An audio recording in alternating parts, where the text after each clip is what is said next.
Hello everyone and welcome back to Chemical Engineering Economics and Project Management class from the Chemical Engineering Undergraduate Program in ITB. And we are in module number 4 on manufacturing cost estimation. This is segment number 4 and in which we talk about cost of utilities. Ya, selamat bergabung semuanya kembali di mata kuliah Ekonomi dan Manajemen Proyek Teknik Kimia dari Program Studi Sarjana Teknik Kimia ITB. Kita berada di modul nomor 4 sekarang, yaitu mengenai perkiraan biaya produksi. Dan ini adalah segmen nomor 4 dari modul 4 mengenai biaya-biaya penyediaan utilitas. Baik, mari kita mulai. So first of all, let's talk about the way that plant utilities can be provided to our plant.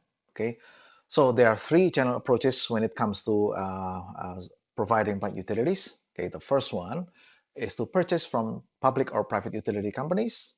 We call them imported utilities, in which no capex is involved. Charges are based only on consumption by our plant. Okay, now imagine here that this is the utility company. It could be public companies such as PLN, for example, perusahaan listrik negara, or it could be private companies. Okay, for example, if we are the owner of company A, number A, so we buy electric power or gas or whatever. Okay, so whatever like utility that we require from them, so we buy those utility and we pay on the basis of how much utility that we're consuming on a given period of time. Let's say for each month or for each quarter or whatever. Okay, so we don't have to think about any capital expenses or operating expenses for that matter of their company. Okay, all you have to do is to pay the charge that is billed to us. Nah, kita sekarang membahas mengenai bagaimana mekanisme penyediaan utilitas pabrik. Nah, ini bisa berjalan melalui secara umum tiga mekanisme ya. Yang pertama adalah kita membeli utilitas tersebut, istilahnya mengimpor ya, imported utilities dari perusahaan lain. Di mana perusahaan lainnya itu ya bisa saja berupa perusahaan pemerintah, misalkan PLN gitu ya, atau perusahaan utilitas milik swasta. Misalkan kalau Anda lihat di kawasan industri Cikarang, perusahaan penyedia listrik kan namanya adalah PT Cikarang Listrindo. Nah, ini termasuk private utility companies ya. Kalau kita misalkan dalam posisi sebagai pemilik perusahaan A ya, yang membeli utilitas dari utility company ini, kita tidak perlu mempedulikan sama sekali berapa capex mereka, berapa opex mereka, pokoknya berapa yang di-charge kita itu yang kita bayar ya. Okay, the second scheme is in which the utility is supplied by the company.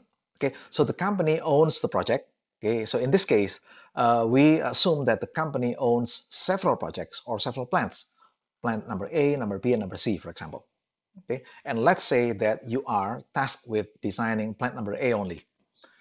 And because plant number A, all of these plants, A, B, and C, belong to the same company as the utility company, we assume that there is a comprehensive offsite facilities. Okay, so this facility is offsite with respect to each of these plants. So in other words, this utility facility is treated as an OSPL or as offsite facility with respect to these plants.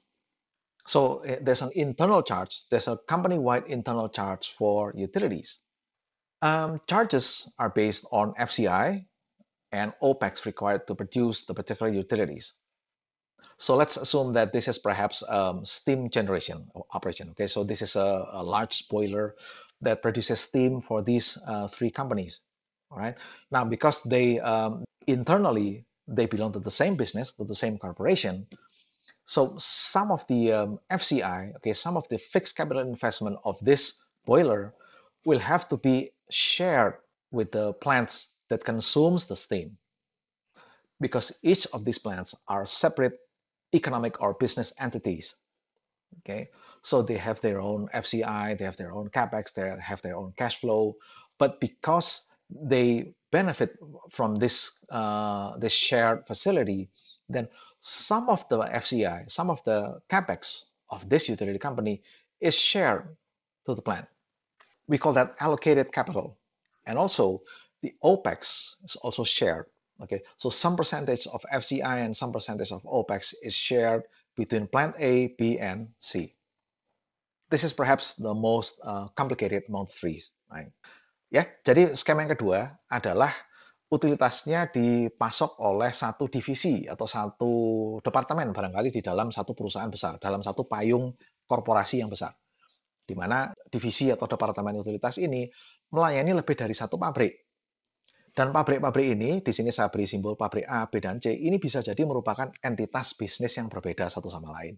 Ya, tetapi karena semuanya ada di dalam satu payung korporasi yang sama, maka akan ada internal charge, akan ada pembayaran internal antar departemen.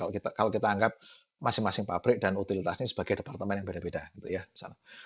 Nah, karena demikian, maka pengenaan biayanya didasarkan pada persentase FCI dan persentase OPEX yang dialokasikan untuk setiap pabrik.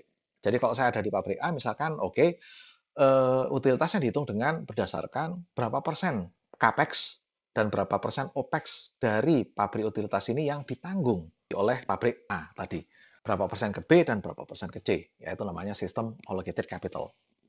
Di antara ketiga skema mungkin ini memang yang paling rumit ya perhitungannya gitu karena harus betul-betul ada dasar ilmiahnya untuk memperhitungkan persentase FCI dan persentase OPEX ini antar pabrik kliennya.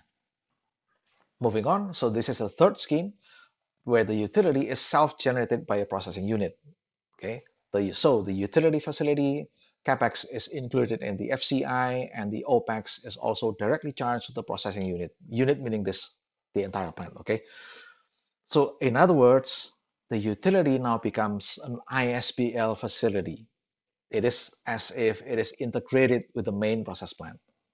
Again, this is easy in terms of cost accounting, but of course, you have to calculate the FCI and the OPEX of this as if it is just another part of your processing plant.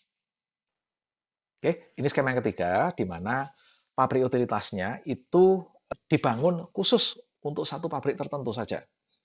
Oke, jadi dia hanya mensuplai satu pabrik. Misalkan utilitas yang ini dia hanya mensuplai pabrik nomor A atau company nomor A. Ya. Dengan kata lain, karena ini eksklusif gitu ya, karena dia hanya secara bisnis dia adalah bagian yang tidak terpisahkan dari pabrik A, maka dia dihitung sebagai bagian dari FCI dan OPEX pabrik itu sendiri. Ya. Jadi tidak ada lagi charge utility-nya. Oke, semuanya sudah masuk, FCI dan OPEX semuanya masuk terintegrasi dengan perhitungan keuangan dari seluruh perusahaan. Ya. Nah, ini accounting-nya menjadi mudah ya karena istilahnya kita tidak membeli utilitas, tapi biaya utilitas dihitung sebagai CAPEX dan OPEX dari pabrik kita tersendiri. Jadi utilitasnya sudah menjadi bagian yang terintegrasi sepenuhnya dengan pabrik proses utama. Now, some information about utility cost. Estimation of utility cost is usually difficult. Okay, never underestimate the intricacy of details in estimating utility cost. Okay, we need to know beforehand the mass and energy balance, utility flow diagrams, such documents. Okay, basic specifications of equipment must be defined before we are able to calculate utilities. Okay, and you need to use your knowledge gained in previous courses, such as mass and energy balances, chemical engineering, thermodynamics, unit operations, utility systems, and so on. Okay, there's no way around it. You have to be able to use your previous knowledge to calculate a cost of utilities. Right now, in table 8.3 in Turton's book, there's an outline of such cost of utilities. Now, of course, all of these are US-based costs, so their accuracy will probably be pretty bad. Okay, if you use them directly to Indonesia. Okay, and you should also be aware that the cost outlined in table 8.3 is based on assumption that utility facilities are included in ISBL. Several major utilities are directly proportional to fuel price. Okay, and those would include steam, cost of steam, heating fluid, electric power, and also direct fired heating. Okay. Now, we have some very useful reference for cost of utilities in Indonesia. For example, you can follow this link. Okay, this is published by the Ministry of Energy and Mineral Resources of the Republic of Indonesia. It's a handbook of statistics related to energy. It is published every year. However, the last update was published in 2019. All right, and this is just an excerpt of what information you can find in that handbook. Again, the handbook is free. Okay, it's for public use. You can download it for free, right? So this is, for example, energy price per energy unit. The unit is given as BOE. BOE is barrel of oil equivalent. Okay, you can see there's a listing price for gasoline around 88. Okay, aviation turbine, of course, that you will not use after for your plant. Kerosene, gas oil, pretty closely resembles to fuel oil in process plants, LPG, and so on. Okay, so this is just a small section of the data that you can find in these handbooks. Oke, baik, berikutnya adalah harga dari utilitas, ya. Nah, sayangnya perkiraan harga utilitas ini relatif susah didapat, ya, terutama di Indonesia. Kemudian selain itu kita juga harus sudah menajamkan informasi desain yang terkait dengan raca massa dan energi dan juga spesifikasi dasar dari peralatan-peralatan proses. Semuanya harus diketahui sebelum Anda bisa menghitung utilitas. Nah, mau nggak mau memang Anda harus menggunakan ilmu dan kecakapan yang sudah Anda peroleh dari kuliah-kuliah sebelumnya untuk menghitung utilitas. Misalnya dari kuliah neraca massa dan energi, termodinamika teknik kimia, kemudian kuliah-kuliah unit operation, misalnya apa namanya teknik reaksi kimia, proses pemisahan dan sebagainya ya, mekanika fluida itu semua kuliah-kuliah unit ops. Kemudian kuliah sistem utilitas itu sendiri. Kemudian di buku Turton tabel 8.3 ini ada daftar harga-harga utilitas. Nah, sayangnya tentu saja ini semuanya adalah basisnya di Amerika. Oke.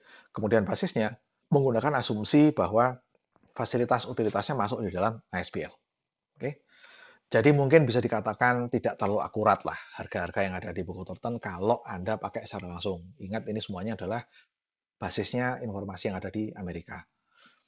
Kemudian beberapa tipe utilitas itu harganya berbanding lurus dengan harga bahan bakar. Misalnya utilitas untuk penyediaan kukus, kemudian heating fluid ini media pemanas, hot oil misalkan ya. Kemudian penyediaan daya listrik dan juga fire heating, ya pemanasan dengan menggunakan pembakaran bahan bakar secara langsung. Nah, namun demikian, tetap masih ada beberapa sumber informasi yang sangat berguna untuk di Indonesia.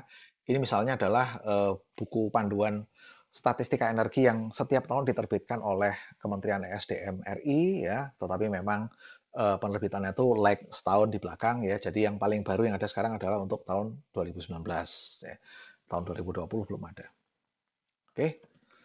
Dan Anda bisa menggunakan informasi-informasi yang lain untuk utilitas, misalnya dari PDAM misalkan untuk melihat harga air dan sebagainya. Oke. Perhatikan kualifikasi dari utilitas yang dijual atau yang disediakan informasi harganya. Apakah dia untuk rumah tangga, apakah dia untuk industri, jangan salah pilih.